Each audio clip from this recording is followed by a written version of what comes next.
நம்ம இன்னைக்கு அமெரிக்காவில் இங்கே நின்று பேசிட்டு இருக்கோம், இவங்கெல்லாம் கேட்டுட்டு இருக்காங்கன்னா அதுக்கு முக்கியமான காரணம் யாரு? கிறிஸ்டோபர் கொலம்பஸ் இல்லையா? ஆனால் அதை விட இன்னொரு முக்கியமான காரணம் ஒன்று இருக்கு. கிறிஸ்டோபர் கொலம்பஸ் நம்ம ஊர் பொண்ணை கல்யாணம் பண்ணாமல் இருந்தது. புரியல? புரிகிற மாதிரி சொல்கிறேன் பாருங்க. கொலம்பஸ் மட்டும் நம்ம ஊர் பொண்ணை கல்யாணம் பண்ணியிருந்தான்னா அமெரிக்காவை கண்டுபிடிச்சிருப்பான்னு நினைக்கிறீங்க?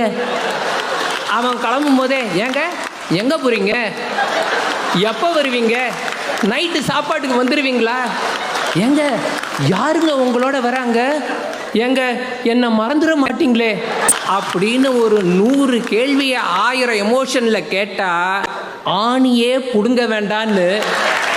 ஆனால் நான் இன்னைக்கு சொல்கிறேங்க, வீட்டிலிருந்து வெளியில் போன புருஷனை எப்போ வருவேன்னு இந்த பொண்டாட்டிங்க கூப்பிடுறதை நிறுத்துறாங்களோ அன்னைக்கு தாங்க உண்மையான சுதந்திரம்.